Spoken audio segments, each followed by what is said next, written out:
تو میگویی که قتل قوم سرگردان دروغه، هزاران تن درون کوره سوزان دروغه. گلوله بر دل مادر که نوزادش به آغوش، نگاه کودکی بر مادر بیجان دروغه. اروپا و زمستانی دراز و سرد و سوزان، تن عریان زنهای بدون جان دروغه. حمام گاز سمی در دل شبها دروغه، سرشک کودکان زخمی و حیران دروغه.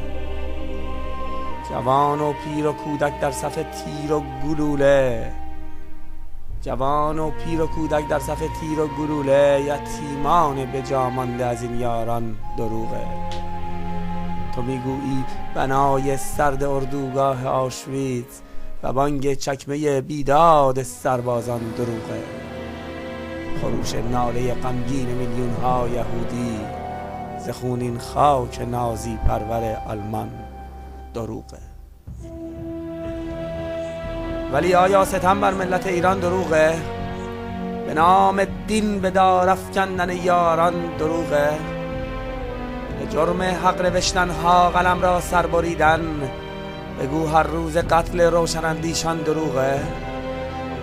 زن ایرانی در فصل نبردی نابرابر، زن ایرانی در فصل نبردی نابرابر، به رویش آن حجاب تیره پوشاندن دروغه؟